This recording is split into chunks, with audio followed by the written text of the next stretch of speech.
Most people believe they quit because they are tired, but in reality they quit because they are afraid. Afraid of discomfort, afraid of failure, and afraid of discovering how weak they really are. David Goggins was not born strong or confident. He grew up surrounded by fear. His childhood was filled with violence, abuse, and instability. Home was not a place of safety, and school was not a place of relief. He struggled to learn, stuttered when he spoke, and was constantly bullied. From a young age, he learned to see himself as broken and inferior, and that belief followed him into adulthood. As the years passed, fear turned into comfort. David became overweight, unhealthy, and mentally stuck. He worked jobs he hated and ate to escape his emotions. His life was easy, but that ease slowly destroyed his self-respect. One night, everything changed when he watched a documentary about Navy SEAL training. He saw men pushed beyond pain and limits, and instead of feeling inspired, he felt exposed. He realized that his life was not hard, it was comfortable, and that comfort had made him weak. In that moment, he made a decision to take ownership of his life, no matter how painful the process would be. David began with brutal honesty. He stood in front of a mirror and wrote down every weakness, every excuse, and every lie he had been telling himself. Most people avoid truth because it hurts, but David embraced it because it freed him. He understood that motivation would never save him. Motivation disappears when things get uncomfortable, but discipline remains.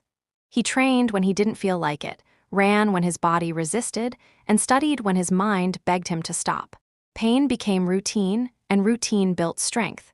Through pure suffering and discipline, he lost over 100 pounds and rebuilt his body and mind. Failure followed him constantly.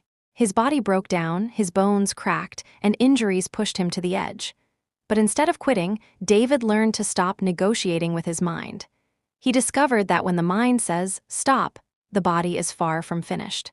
This became the foundation of what he calls the 40% rule, the idea that when you think you are done, you are only 40% exhausted. The rest of your potential lies beyond discomfort. David survived Navy SEAL training not because he was the strongest, but because quitting meant returning to the person he hated. Pain was temporary, but regret would last forever. To survive extreme suffering, David developed mental tools. One of the most powerful was using past pain as fuel. Every hardship he had survived became proof that he could endure more. When the present became unbearable, he reminded himself of everything he had already overcome. Pain stopped being an enemy and became a teacher. He also learned that life does not reward comfort, it rewards responsibility.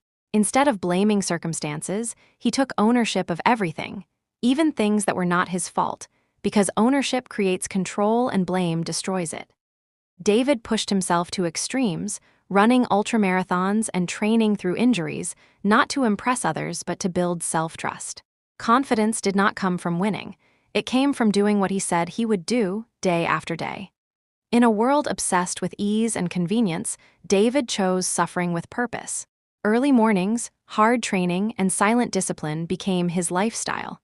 Not because it felt good, but because it built respect within himself. This philosophy applies far beyond physical challenges.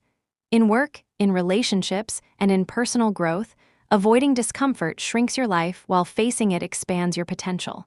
Most people stay average because average feels safe. Growth does not. The uncomfortable truth is that you are capable of far more than you believe, but only if you stop listening to the voice that tells you to quit. David Goggins did not become unbreakable by winning. He became unbreakable by refusing to quit. This story is not about becoming extreme. It is about becoming honest, honest about effort, honest about excuses, and honest about potential. You don't need to run marathons or endure brutal training. You need to face the one hard thing you keep avoiding. Because on the other side of discomfort is self-respect, and once you earn that, no one can take it away. Subscribe for more information.